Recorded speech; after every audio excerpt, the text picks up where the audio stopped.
Tá conseguindo? Ah, deixa eu aceitar aqui. Hoje vai. Em nome de Jesus.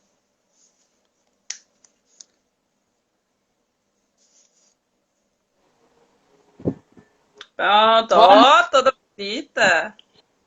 Obrigada, você também, toda linda. Aqui é filtro, hoje eu tô de filtro. Que bom. Olha, tem aqui um cafezinho. O meu. É. Tá, Um é porque tá na parte de transplante baixo. fez a linha da minha vida aumentar.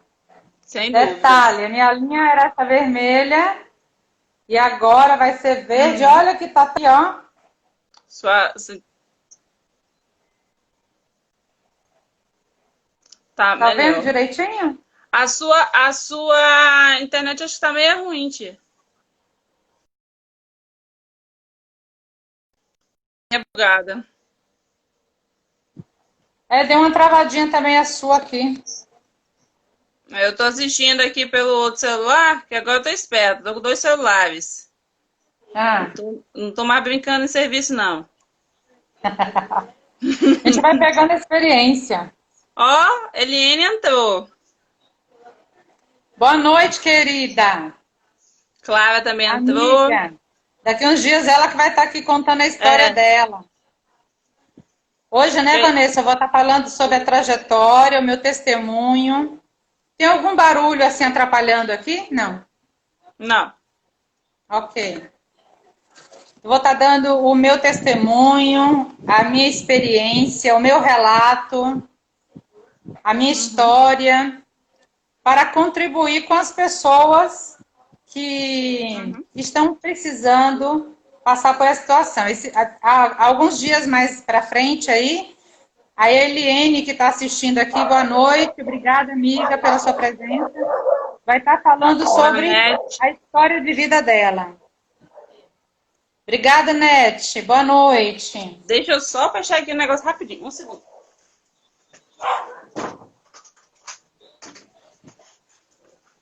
Pronto. Tá barulho aqui, cachorro. Bom, nós precisamos, mais do que nunca, falar sobre doação de órgãos. Principalmente nesse período de pandemia. Porque o sistema de transplante, ele foi muito afetado, né?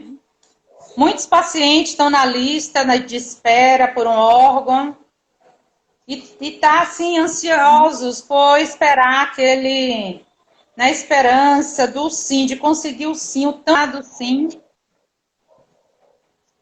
que é a esperança de todas as pessoas que necessitam de um órgão, que estão em fase de hemodiálise ou na fila.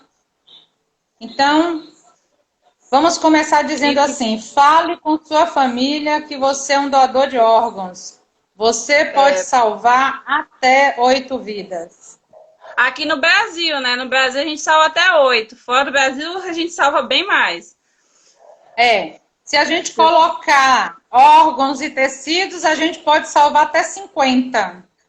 Os Estados Unidos conseguem usar bastante, assim, aproveitar bastante. O Brasil acaba aproveitando muito a questão dos órgãos em si, já que ajuda bastante também, né? Algumas coisas eles deixam estocado. Salvando uma pessoa já é bastante, né?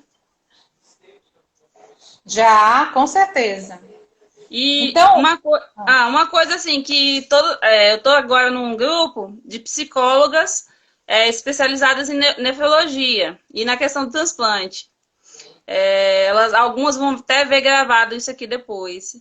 E hoje estava surgindo um relato da questão de que muitas pessoas acham que a doação, assim, quando receber o órgão, é a cura, né? Então, o número de depressão de pacientes pós-transplantados também é grande. Depois eu queria que a senhora explicasse também, ou naquela outra live futura da gente também.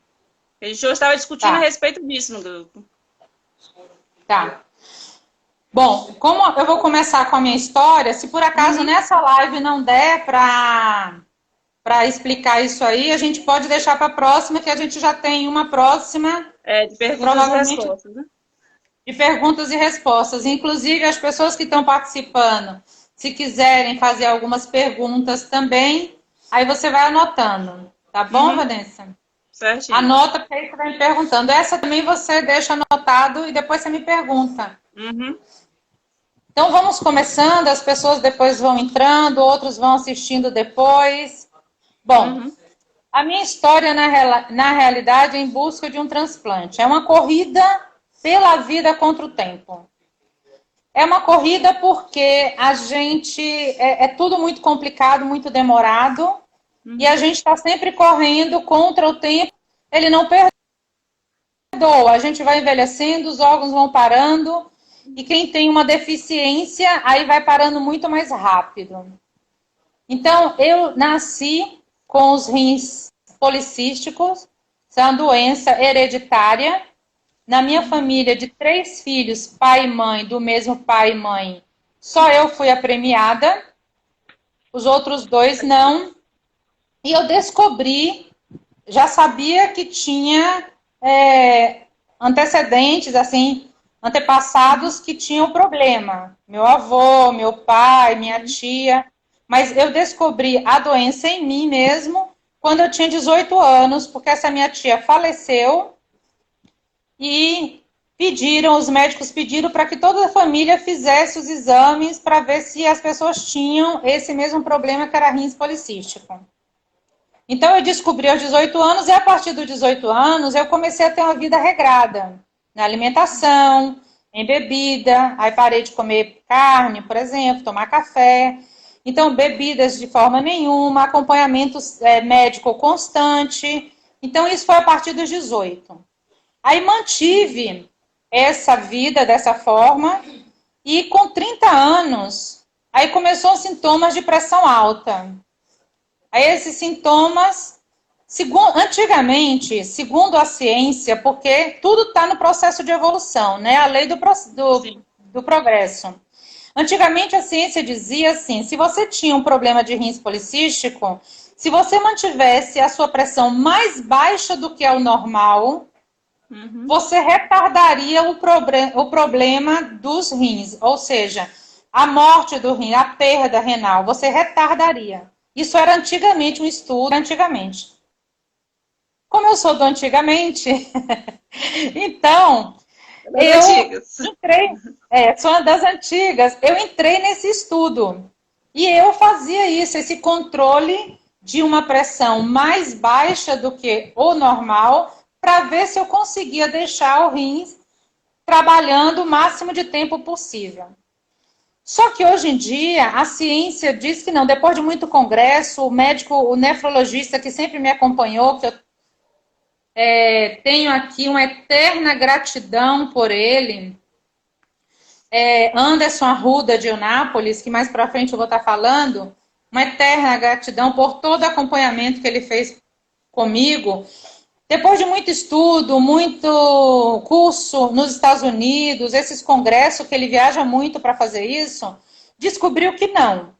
Que esse baixar mais do que o normal não era necessário, que tinha que apenas deixar a pressão normal, não precisava ser mais baixa. Só que aí eu sempre fiz uma redução de sal, um controle de alimentação mais natural possível, porque tinha que ficar naquela época, mais baixo do que o normal. Só depois que eu fiz todos esses anos que eu descobri que não, que era só controlar o normal, não precisava ser mais baixo. Mas aí já tinha passado o tempo. Então eu passei toda a minha vida nessa questão do controle, do sal, de perdas de noite, de sono, uma alimentação, cuidado o mais possível, né, mais natural possível também. Mas o meu caso só foi piorando. Mas eu acredito que se eu não tivesse tomado conta também de tudo isso ainda em tempo, talvez até eu não conseguisse ter a perda com 50 anos. Talvez até eu antecipasse essa perda renal. Sim. Que foi o caso de outros casos da minha família que perderam com menos tempo de idade, né? Então, eu acredito que tudo isso tenha contribuído para essa melhora. Para que essa live não fique assim muito pesada, muito triste, muito sofrida, Eu vou de vez em quando estar falando algumas mensagenzinhas para a gente dar um ânimo. E a primeira mensagem que eu vou estar falando é: Chico Xavier diz para a gente que quem abandona o cultivo de si mesmo permite que o matagal de suas imperfeições tome conta da alma. Sim. Ou seja, cuidemos da gente, cuidemos do nosso corpo, cuidemos da nossa mente e do espírito. Nesse processo, cuide, procure uma psicóloga, eu indico aí a Vanessa, excelente psicóloga, procure para trabalhar tudo, toda a ansiedade, toda a depressão e todos os medos que a gente passa nesse período. Ni, beijinho. Flávio, boa noite. Obrigada. Com 48 anos de idade, então com 30 começou a aparecer o problema de pressão. Com 48 anos de idade, o nefrologista Anderson, ele me orientou que eu procurasse um doador vivo, pois realmente os meus rins estavam parando de funcionar. E aí, logicamente que eu precisaria fazer de imediato uma fístula, porque a qualquer momento poderia utilizar e breve poderia usar. Boa noite, Carlos. Carlos Alberto. Seja bem-vindo. Explica para quem não sabe o que é uma fístula. A fístula, na realidade, é uma cirurgia que você faz no braço. Vou tentar mostrar aqui a minha. Aqui, ó. Tá vendo assim um calombozinho? Uhum. Eu não sei se eu consigo. Dá um alto relevozinho aqui. Isso. Assim fica melhor? Assim talvez, não? Assim. Assim? Isso, dá pra ver que tem um calombozinho. Deixa eu tentar colocar um branco aqui, mais fácil, né? Isso, dá pra perceber, sim.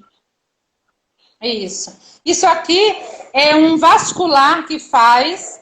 Ele vai fazendo primeiro aqui no punho, depois, se não der certo, ele vai fazendo mais aqui no braço.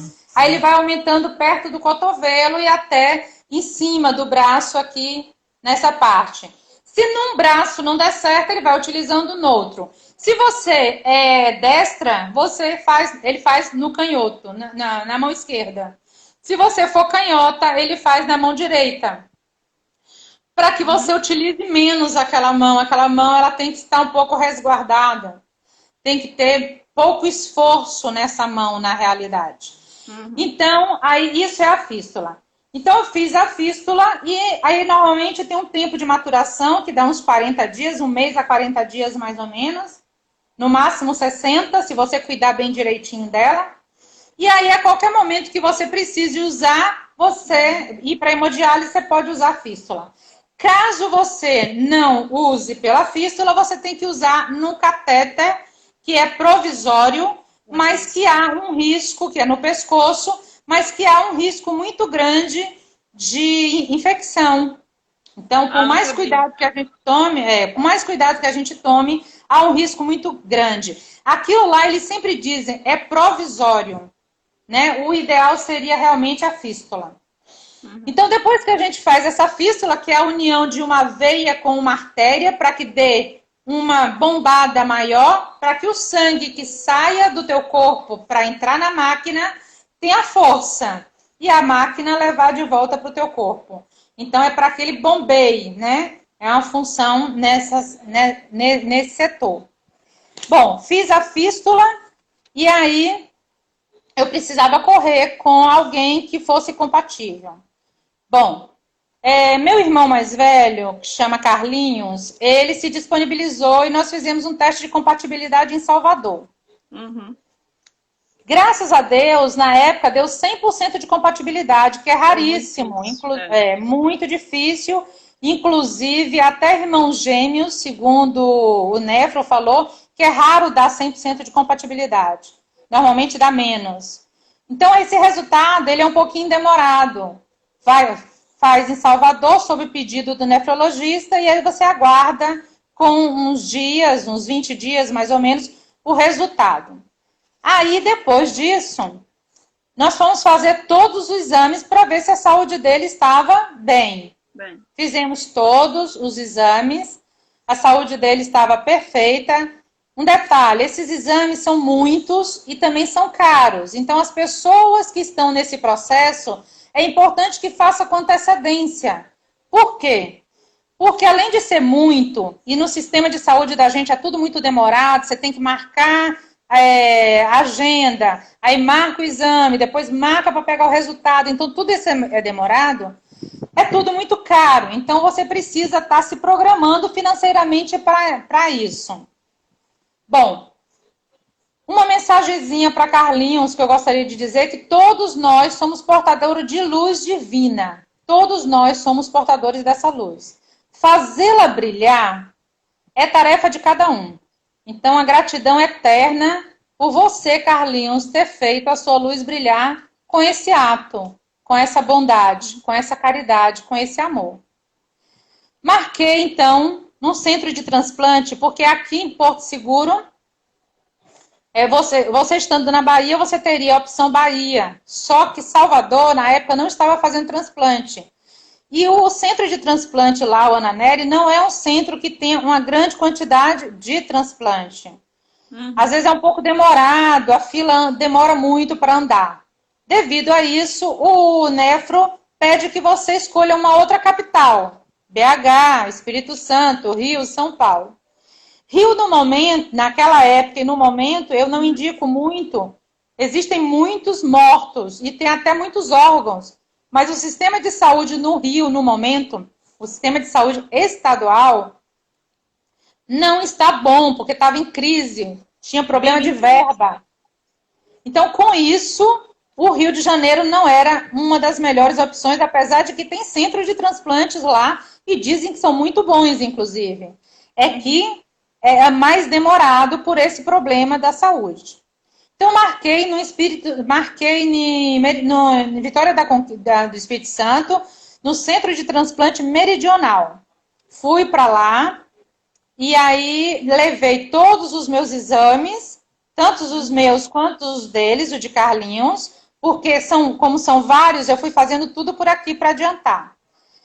E aí eles, se você é diabético, eles dão uma prioridade, mas se não, demora um pouco mais o resultado. Então, mais ou menos um mês, eles me deram o resultado, mesmo com os exames estando perfeito, tudo ok. Eles disseram para mim que eles não iriam aceitar fazer o transplante com o meu irmão. E eles pediram para que eu arranjasse outro doador. Se eu tivesse outro doador, eu voltaria lá para o Meridional. E, na verdade, eles não aceitaram porque eles viram um cisto muito pequenininho num rim de Carlinhos, que todos os médicos daqui disseram que aquilo, porque não foi adiante, ele já tinha mais de 50 anos e não cresceu, não desenvolveu, não atrapalhava em nada nele, na filtragem, nada, e todos disseram que aquilo não seria imprevisto. Mas como cada centro de transplante tem os seus critérios, esse foi um critério que eles não aceitaram. Para mim foi muito triste, foi uma grande decepção. Porque, na verdade, eu não tinha uma outra opção na minha família. E aí eu digo mais uma mensagem para vocês, que a revolta tira do espírito a condição de raciocinar. Quando a gente está revoltado, a gente não consegue raciocinar direito sobre qualquer questão. Sim. Então, é como se fosse uma areia movediça. Quanto mais aumenta, mais domina o revoltado. Então, se você está num momento desse de tristeza ou de decepção, pacifique o seu coração com a prece. Esse é o caminho. Bom, resolvi então partir para um outro centro de transplante, acreditando que aceitariam ele como doador, que era a minha esperança não chegar a ponto de fazer hemodiálise. Fui então para Unicamp, Campinas, em São Paulo. Por que eu fui para lá? Não tinha ninguém em BH, também não tinha ninguém em São Paulo, capital, porque o Hospital do Rim é o hospital que mais faz transplante renal, mas eu não tinha ninguém assim que pudesse dar um apoio ou, sei lá, contar com alguma experiência. E o Unicamp eu escolhi porque eu tenho um irmão por parte de pai, que mora em Indaiatuba. Então, ele mora em Indaiatuba, seria próximo à Unicamp, eu poderia ter ali um grande apoio como tive, e agradeço eternamente a ele e a toda a sua família. Bom, fui para a Unicamp. Não, na verdade não cheguei aí. A gente tinha recebido a notícia do Meridional, a gente iria para a Unicamp. Só que a gente ia em novembro. Em novembro nós iríamos para a Unicamp, porque a gente estava com todos os exames recente pronto. E esses exames, eles precisam estar bem recente. Você não pode ter exame de muito tempo guardado, porque o centro de transplante não aceita. Então, o que aconteceu? Nós iríamos em novembro, porém, em setembro, dia 3 de setembro, ele infartou, infartou e faleceu. Foi um infarto fulminante. Então, foi uma grande tristeza de novo, mais uma grande tristeza, porque aí estava sendo, na realidade, a minha esperança de o doador vivo indo embora, né? E, logicamente, a tristeza pelo amor, pelo sentimento de irmandade que temos, meu irmão. A morte é mais um desabrochado espírito em suas vidas sucessivas. É o nosso retorno à pátria espiritual. E a gente tem que lembrar disso, por mais triste que fique. É mais uma primavera para a imortalidade, já que eu acredito na imortalidade da alma, e eu acredito que as pessoas que estejam assistindo também acreditam, então é mais uma primavera lá. Quando a gente fala que alguém fez mais uma primavera aqui, ao desencarnar, a pessoa fez mais uma primavera na imortalidade. É a renovação da vida. Então, gratidão eterna, meu irmão, por todo o empenho, por toda a dedicação, por todo o amor, por todo o carinho. Saudades imensas, mas a gratidão fica latente no coração para sempre. Muito, muito obrigada. Bom, meu quadro estava piorando muito e eu não tinha mais o meu doador vivo. Mas eu tenho um sobrinho mais velho, que chama Rodrigo, que é filho desse meu irmão. Um beijo, Rodrigo. Obrigada demais pela sua dedicação, seu empenho. Agradeço imensamente a sua mãe, Luciene, a sua esposa, Eigla, por, junto com vocês, tomar essa atitude maravilhosa. Mas o meu agradecimento a você também será para a eternidade. Muito, muito, muito grande. Por ele ter sentido, muito, ter disposto, né, sensibilizado na situação naquele momento. E aí, por esse lindo gesto de amor, ele se colocou à disposição para os testes de compatibilidade. Aí vamos fazendo tudo de novo. Fomos para o Nefro, fomos a Salvador, fizemos o teste de compatibilidade, voltamos. E aí nós já não fomos mais para o Meridional, já fomos para a Unicamp para levar todos os exames e lá eles darem entrada ao transplante. A esperança era essa. Então foi feito todos os exames dele, graças a Deus ele estava bem de saúde, está até hoje, muito bem de saúde, só que a minha saúde já estava muito debilitada. Então eu precisei fazer nesse período, eu já precisava fazer hemodiálise e eu estava adiando, porque para viajar sem fazer hemodiálise é mais fácil, fazendo hemodiálise se torna um pouco mais difícil, você tem que estar agendando hemodiálise lá para você estar fazendo, e é muito tempo, são 3 vezes por semana, 4 horas por dia. E aqui em Porto Seguro não tem. Aqui em Porto Seguro não tem, você tem que fazer Eunápolis. Então, na realidade, nós fizemos todos os exames com ele e fomos para a Unicamp aguardando. E aí entra a questão também do merecimento. Enquanto a gente está aguardando todos os exames dele, a gente está aguardando tudo dar certo, de saúde, porque os exames, ele faz um check-up, eu acho que por dentro e por fora. É exame, assim, que você... Tem coisas que você nem pensa, assim, do que é aquilo ali, o que é referente a quê, aquele exame que você está fazendo. Então, eu acredito que aí entra muito a questão do merecimento. Eu tinha 2 primas se colocaram à disposição, mas o tipo sanguíneo delas era A, não podia. Um amigo também se colocou à disposição, o tipo dele era A negativo, não podia. E além disso, por ser amigo, seria um pouco mais demorado, porque eu teria que entrar com um processo na justiça dizendo que eu não estou comprando o órgão. Então, o ideal seria que fosse da família mesmo. Depois, um outro amigo, mas ele tinha uma idade um pouco mais avançada, aí já não dava. 2 amigas surgiram, então eu sou muito feliz, assim, por tanto merecimento de pessoas se colocando à disposição.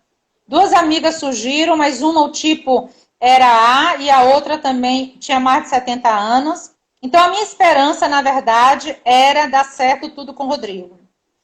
Então, na minha família, não tinha mais ninguém além dele. Era rezar, torcer pelo bem dele, que a saúde dele estivesse perfeita, e pelo meu bem também, que se desse tudo certo para que realizasse o transplante. E aí é importante a gente lembrar que família é o solo fértil onde nós devemos plantar amor para colher felicidade. Sem a família, nós não somos nada. Então, gratidão, assim, eterna a toda a família, a minha família. Meu irmão, Val, que ficou com minha mãe e que torceram muito para estar dando tudo certo. A você, Vanessa, sua mãe, todas as pessoas que estavam próximo de mim, de Bai, com Carol, com a família dela, torcendo também. Então, a importância, Juliano aqui dando maior apoio para cuidar da minha mãe, para poder dar certo também. Inclusive, hoje é aniversário dele. Eu gostaria de parabenizar Juliano, que está fazendo aniversário hoje. Parabéns, meu amor, felicidade, bênção, tudo de bom para você, que Jesus te cubra de bênçãos, de sabedoria, de equilíbrio e grandes realizações na sua vida. Bom, então após idas e vindas lá para Campinas, são muitos gastos, é muita entrevista, avaliações. Eles disseram para mim que faltava apenas um espaço no meu abdômen. Então, faltava espaço no abdômen e que aí eu poderia depois, em seguida, fazer o transplante. Por que o espaço? Não, estou lembrando aqui da história depois disso. Por que o espaço? Por que tem pessoas que transplantam e ficam com 3 rins e eu não poderia? Porque no meu caso, como rins policístico, o rim cresce muito. Então, ele toma conta do espaço. Você fica sempre com uma barriguinha um pouco avantajada. Assim, um pouquinho cheinha, né? E aí, eu precisava ganhar espaço. Para ganhar espaço, não que o outro rim que fosse transplantado, ele não fica no mesmo lugar que o nosso. O nosso rim, se a gente quer pegar, se a gente pôr a mão na cintura, a gente está tocando nele. E o que você recebe assim na altura da bexiga, para você ter ideia. Então, é sempre plantado ali. Então, eu sempre achei que não, que substituía, arrancava, jogava fora aquele que impresso e colocava o outro no lugar. Depois que eu fui descobrir isso. Não é. Não é assim. Ele sempre é implantado aqui, até porque Deus ele é tão maravilhoso que só ele consegue colocar o rim cá atrás. Só na confecção divina é que o rim fica atrás. Quando eles vão colocar, por causa das ligações, eu vou falar numa palavra assim bem popular, dos ligamentos, dos encanamentos. Esses encanamentos aqui, a medicina só consegue fazer se estiver aqui pela frente. Aqui atrás ela não consegue.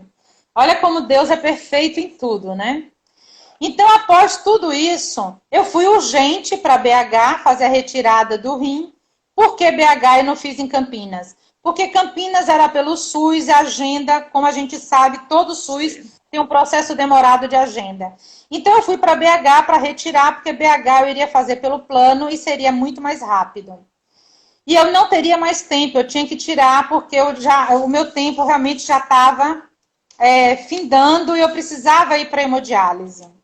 Então, só que eu estava, na verdade, a minha esperança era o quê? Fazer o transplante sem chegar à hemodiálise. Esse era o meu sonho de consumo. Bom, após retirar o meu rim em BH, eu já saí da cirurgia para o CTI já fazendo hemodiálise. Por quê? Na hora que retirou, provavelmente deve ter retirado o que trabalhava melhorzinho. O outro parou automaticamente. Então, a minha função renal, nesse momento, parou. Então, ali, todos os dias, eu fiquei uma semana lá e todos os dias eu fazia hemodiálise. Mas eles não fizeram uma ultrassom, alguma coisa antes, para saber qual que ia tirar? Ou eles tiraram. Não, eles fizeram. Só que eles tiraram pelo que tinha mais quantidade de cisto. Ah. E o que tinha, porque a possibilidade do que tem mais quantidade de cisto ser o que está trabalhando menos é maior. Sim. Então, o que aconteceu? Eles tiraram pelo que tinha mais quantidade. A gente acreditava que aquele... E também tinha um outro agravante. O meu do lado direito, que foi retirado, ele estava pressionando o meu pulmão e estava pressionando o meu baço. Então, eu precisava retirar ele, porque o do lado esquerdo não pressionava o pulmão, mas o do lado direito, pelo tamanho dele, estava pressionando. Sim. Então, eles achavam que se eu tirasse o esquerdo, teria a possibilidade de depois eu precisar tirar o direito por pressionar o meu pulmão. Nossa. Então eles tiraram e, na realidade, foi uma cirurgia muito complicada. Realmente, eu estou aqui por uma obra divina, porque minha creatinina deu muito alta, eles não queriam fazer a cirurgia e eu realmente quase vou a óbito nessa cirurgia. Foi uma cirurgia muito... gripada também, não, né? Tava meio gripada também. Muito gripada, eu tava tossindo muito, eles não fazem cirurgia quando você tá gripado e tossindo. E a minha creatinina estava altíssima, tinha chegado perto da cirurgia 12, uma coisa absurda. Entendeu? Muito 80, menos. 0,80, né? Acho que o normal, 0,90. O normal é menos de 1, né? O meu estava 12 nesse momento. Então, foi realmente por merecimento divino. Então, daí entrou a saga da hemodiálise. Dor, sofrimento, medo.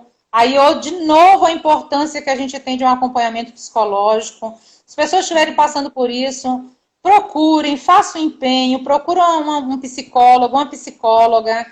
Se vocês quiserem, eu recomendo muito. Tenho pessoas para recomendar, como Vanessa, que ajuda bastante, porque dá muito problema de medo, insônia.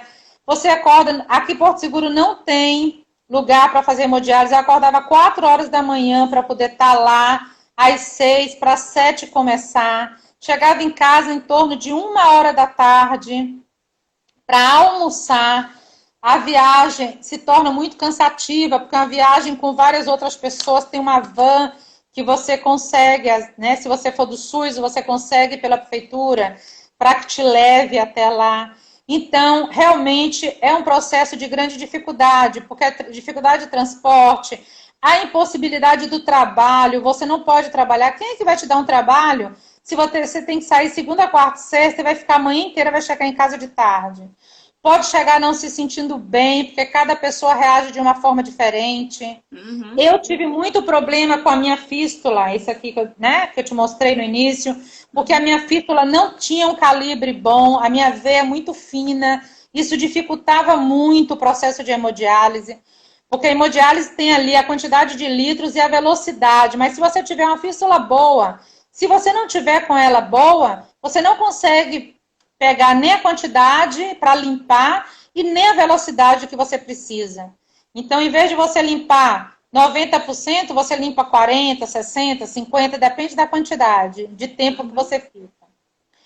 Então, muitos medicamentos, enfim, foi um sofrimento total. Na realidade, nesse processo da hemodiálise, foi um processo onde quase eu morri de novo, além da cirurgia, que estava muito complicado. Mas aí é uma mensagem para a gente pensar que saber esperar é uma virtude. Aceitar sem questionar que cada coisa tem um tempo certo, que cada coisa acontece no momento e que aquele momento é tudo no tempo de Deus e que basta a gente ter fé. A gente precisa ter essa esperança e essa fé no coração. Porque senão fica tudo muito mais complicado. Fica mais pesado. Mais pesado. Tem pessoas que passam pela hemodiálise muito mais tranquilo. Tem gente que chega lá, dorme, acorda quase na hora de sair. mas tem gente que realmente passa por grandes sofrimentos e a gente precisa ter esse pensamento positivo, essa fé em Deus e acreditar que tudo é no tempo de Deus, não no nosso. Após 3 meses de cirurgia, Campinas disse que quando eu retirasse, eu voltasse lá, que eles iriam fazer o meu transplante. Porque de uma cirurgia para o transplante, tinha que ter 3 meses. E aí, eu toda esperançosa, ainda com muita dificuldade de andar, toda capengazinha ainda, porque minha cirurgia foi muito grande. Começou, o órgão foi do esôfago, próximo aqui do coração, até o umbigo. Então, a cirurgia é muito complexa para a cicatrização. O médico tirou todos os órgãos, não foi? Ele falou. Isso, ele falou que retirou tudo, botou numa bancada para tirar o rim que está lá atrás. E depois jogou tudo de volta, costurou e deixou Deus organizar no tempo de Deus. No tempo de Deus, ele volta lá no lugar. Na época eu dizia para todo mundo que eu me senti como uma galinha. Deve ser a mesma sensação. Quando abre, que tira tudo de lá de dentro. Bom, gente, e aí eu fui toda esperançosa para Campinas. Já estava com os exames, tudo ok, tudo em dia, já tinha o espaço. Meu sobrinho todo planejado profissionalmente, ele teve um empenho imenso em organizar sua vida profissional, sua vida pessoal, recente de papai, tinha tido um neném recente, de meses, e aí que ele precisava contribuir, colaborar com a Eigla, sua esposa, e aí ele organizou tudo. Fizemos aquela organização e fui para a Unicamp. Chegou lá, eles me deram a notícia que eles não iriam fazer o transplante. Ele não iria fazer o transplante com meu sobrinho. E aí... Oi? Não, Nelma falou, em tudo devemos confiar no Senhor. Não no nosso tempo e sim no dele. Devemos aprender a confiar e depender dele. Sem dúvida. Verdade, Nelma, verdade. Com certeza. Essa é a nossa força. Quando ele disse para mim que eles não iriam fazer com o meu sobrinho, eu realmente fiquei desesperada. Entrei em desespero. Chorei muito, acreditando ali naquele momento que a hemodiálise era meu fim.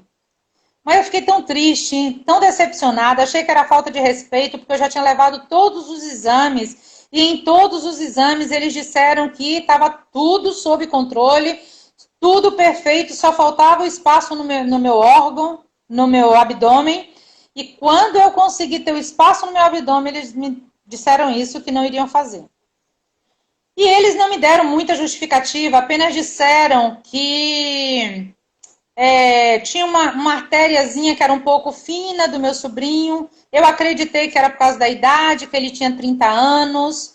E, enfim, eu realmente saí de lá, assim, arrasada. Arrasada, fiquei muito triste, porque, assim, com a esperança de que, talvez, se eu não tivesse tirado o órgão, o rim, que funcionava mal, mas funcionava um pouquinho, na minha esperança, eu não estaria na sala de hemodiálise. E aí, eu vim para casa, colhi o sangue, e nesse de colher o sangue, vim para cá. Só que eu não desisti. E aí eu digo para vocês que quando faltar as forças, tenha coragem de esperar, pois a revolta só agrava o mal.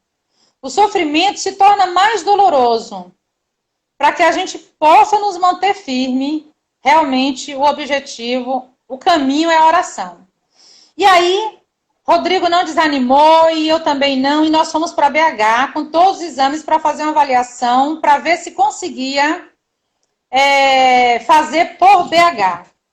E aí lá faltou um CD de imagem, e na hora que faltou esse CD, eu vim aqui, coloquei no correio para mandar, mas o correio estava em greve, sabe aquele tanto de coisa, e eu só estou contando isso para vocês não desanimarem. Persista, vá à luta, vá à guerra. Viver não é fácil, mas a gente tem que lutar. E aí, nós fomos lá em BH, ficamos aguardando o resultado e eles iam fazer uma junta médica, porque lá não no hospital que eu fui, não era o hospital referência de centro de transplante renal. Ele é referência de coração, mas de rins não. E aí eu fiquei aguardando o resultado, porque eles teriam que fazer uma junta. A junta era difícil, alguns estão em congresso, outros estão em cirurgia, outros estão de férias. E aí a vida realmente, em muitos momentos, é muito difícil. Pois cada dia chega um novo desafio, uma contrariedade, um obstáculo. Mas a paciência é também caridade. Paciência é o amor que aguarda. A gente acredita nisso, que paciência é o amor que aguarda. Após 4 meses fazendo hemodiálise, 4 meses e alguns dias fazendo hemodiálise, até um detalhe, quando eu colhi o sangue num lugar específico, que esse meu sangue iria para análise para entrar na fila de transplante. E aí eu teria que aguardar uns 40 dias, mais ou menos, para poder ir lá pegar o resultado. Ir lá, não. Ele ligar lá, eles me passariam um código e uma senha para eu entrar na internet e ver qual era a minha posição de colocação na fila de transplante. E aí, após 4 meses e alguns dias, eu estava na sala de hemodiálise, recebi uma ligação, era de lá da Unicamp, eu achando que era para me passar esse código, e a médica perguntou se eu poderia chegar lá, isso era em torno de 10h45, 11 horas da manhã, se eu poderia chegar lá até no máximo meia-noite. E aí foi aquela busca, porque ela disse que teria um órgão me aguardando. Eles, na realidade, 2 órgãos, eles chamam 4 pessoas. Eles chamam as 2 pessoas para poder ficar, tipo, 2 pessoas para cada órgão. Se não der certo num, para não perder o órgão, coloca no outro. Então, tinha chamado a mim, chamado uma outra pessoa também, e mais 2 de lá de São Paulo. Bom, eles chamaram uma pessoa de São Paulo, que eles dão prioridade à região que a pessoa mora, e uma do restante do Brasil. E aí é que eu digo a questão do merecimento. Essa do restante do Brasil fui eu. E o Brasil é muito grande. E poderia ser de qualquer pessoa, do norte ao sul do Brasil. Não tem escolha de estado. Isso aí vai pela questão da compatibilidade e gravidade do problema. E na próxima live eu vou estar falando disso. A questão das escolhas, né? Como é que eu já falei na outra, mas a gente vai falar um pouco mais também na próxima. E aí eu cheguei lá, vários problemas para enfrentar, né? Consegui voo correndo aqui. Cheguei em Brasília, todos os voos estavam sendo cancelados. Foi uma batalha para conseguir chegar em Campinas. Cheguei em Campinas, tinha que estar chegando lá meia-noite, cheguei meia-noite e 5. E o médico me ligando, perguntando aonde eu estava, eu dizendo, estou na porta do hospital. E aí, outro obstáculo. Quando você vai fazer um transplante, é preciso que você tenha dialisado bem. Eu não tinha conseguido, em especial naquele dia. Eu tinha levado 5 furadas no braço, estava todo roxo, porque eu não tinha direito. E isso seria um grande obstáculo. Cheguei lá, eles foram colher sangue, e lógico que deu potássio alto, porque eu não tinha dialisado direito. Mas eu não ia falar para eles que eu não tinha dialisado, porque eu tinha muito mais esperança. Eu tinha muito mais esperança e acreditando que meu sangue estaria perfeito. E aí, quando chegou às 7 da manhã, chegou a menina correndo, a enfermeira, dizendo que tinha que colher de novo meu sangue, porque o outro potássio tinha dado muito alto e o médico não queria fazer o transplante comigo. E aí eu digo para vocês, a fé não torna as coisas mais fáceis. A fé torna as coisas possíveis. E aí colher esse sangue, saíram correndo e de repente vem médicos para conversar comigo, anestesista. E quando a anestesista chegou, eu perguntando se o meu potássio tinha dado bem, ela falou que não sabia, que ela estava fazendo entrevista com todo mundo, que estava aguardando o resultado. E eu ali em oração até a esperada hora, que aí eu entrei e fui fazer a minha tão esperada cirurgia de transplante renal. Uma cirurgia dessa demora de 3 a 4 horas, Vanessa, em média. A minha foi 7 horas e meia. Mais então, mas imagina que já foi complicada demais. E eu tive ali todas as complicações que uma pessoa poderia ter, que precisava ter no hospital, eu tive. Eu tive problema no meu catéter não tinha colocado no lugar certo, e aí eu tinha um problema, não conseguia receber a medicação por ele. Tive problema na sonda, tive problema de inchaço nas pernas, que é possibilidade de trombose. Tive hematomas horríveis cirúrgicos. Teve aquele derramezinho que deu. Exame que começa da cintura até os pés, até as pernas. Então foi um derrame muito grande, eu perdi muito sangue, fiquei muito anêmica. 900 ml, eu lembro. O de fora, né? Eles calculam o que perde do lado de fora. O de dentro foi aquele pretume que ficou da minha cintura até as pernas, né? Apareceu uma glândula no pescoço, onde parecia uma cachumba, parecia papeira, e que ninguém conseguia identificar o que era, se era algum problema no ouvido, se era uma infecção, e naquele momento eu não poderia ter infecção. Enfim, foram 9 dias de muita luta, de muita esperança, de muita garra, e eu agradeço muito a toda a equipe médica, a todas as orações dos meus amigos, das pessoas, da família, todos da família. Em especial, muito a um amigo que estava lá do meu lado para chamar os médicos, desesperado. Eu preciso de morfina, que eu não aguento de dor. E ele corria, que era Rodolfo. Rodolfo, minha eterna gratidão a você. Você mora no meu coração e conte comigo para sempre. Por quê? Porque eu precisava ter uma pessoa lá para ficar comigo e era essa correria para poder pegar água, para medicação e para essas emergências. Fiquei no hospital 9 dias, graças a Deus saí no 9º dia, fui para a casa de Dubai, desse meu irmão de Indaiatuba, e graças a Deus você ficou comigo lá na casa dele, cuidando de mim, da minha alimentação, me carregando, porque naquele momento estava tão fraca que precisava de um apoio, como se fosse uma muleta ambulante, né, Vanessa? Então, na realidade, a minha eterna gratidão... Muitas histórias. Minha eterna gratidão a você por ter se organizado, ter organizado a sua vida, ser desprendido de tudo para conseguir estar lá me ajudando. Eterna gratidão a Dubai, porque me disponibilizou sua casa junto com Carol. Nossa, não tenho palavras para agradecer a você, Carol, pelo cuidado, pelo carinho, pela limpeza da casa, das roupas, pela organização do lar, por tudo. Era uma verdadeira equipe. Era a Carol ajeitando na parte de organização, Vanessa na comida, me ajudando no banho, nas roupas, então em tudo. Dubai providenciando as coisas, trabalhando também, providenciando as coisas, medicações, alimentação, comprando as coisas no mercado. Então, foi uma equipe. Eu agradeço imensamente a todos vocês, minha eterna gratidão. Então, a todos que me ajudaram nesse momento, assim, perto ou distante, eu gostaria de dizer que ser caridoso é ver com o coração o sofrimento do coração alheio. Seja luz, carregue dentro de si apenas o bem. O amor, a bondade, a paz são sempre boas companhias. Isso quem fala pra gente é Charlie Chaplin. E eu achei muito interessante e resolvi falar para vocês. Minha eterna gratidão a todos vocês naquele momento.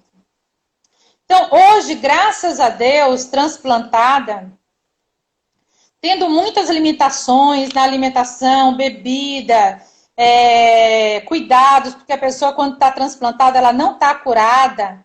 É um processo muito melhor do que a hemodiálise, do tratamento da hemodiálise, mas não é cura, é um tratamento. E a gente tem que ter essa responsabilidade de tratamento. Ana, minha eterna gratidão, amiga, por ter cuidado da minha mãe como a sua mãe. Porque eu estava lá com Vanessa e ela cuidando de mim e com certeza você estava aqui fazendo tudo aquilo que eu poderia fazer por ela. Então, minha eterna gratidão a você. Eu me emociono muito porque eu estava lá muito... Respira que a gente tem pouco tempo. Eu me emociono muito porque eu estava lá muito preocupada com ela e você estava aqui fazendo todo o trabalho, minha eterna gratidão. Então, eu gostaria de falar com vocês que o transplante é uma qualidade mensurável de vida. Não tem como a gente calcular o quanto é muito melhor ser transplantada. Ah, mas tem transplante, tem pessoa transplantada que fica diabética, que tem esse ou aquele outro problema, que na próxima a gente vai falar muito, viu, Vanessa? Dos problemas que a gente tem alimentar e uma série de coisas. Então, já estou combinando aqui com todos vocês que não falte a nossa próxima live sobre doação de órgãos, que a gente vai estar falando muito sobre esses temas e que Vanessa vai ajudar muito, porque ela tem uma capacidade muito grande sobre a questão de distúrbio alimentar e compulsão alimentar. Então, só gratidão a Deus pela oportunidade, aos meus anjos guardiães, gratidão imensa à doadora, que o caminho dela seja iluminado, iluminadíssimo, e eu faço oração sempre por ela, pela família dela que permitiu estar aqui contando isso para vocês, por toda a equipe médica do transplante, antes e depois. Agradeço muito, especialmente muito, a doutora Anderson Arruda, meu nefrologista de Onápolis, da Clínica Santa Cruz. Agradeço demais, foi um apoio muito grande e é sempre na minha vida. Gratidão especial a todos da minha família, meus irmãos, meus sobrinhos, todos, primos, tios, todos que oraram, os meus amigos que colaboraram muito com vibrações, com orações, com pensamentos positivos, enfim, todos aqueles que torceram para que desse certo. Então, na realidade, eu só tenho gratidão. A gratidão é um exercício diário de quem reconhece a proteção e o cuidado de Deus a cada amanhecer. E eu tenho gratidão a todos vocês.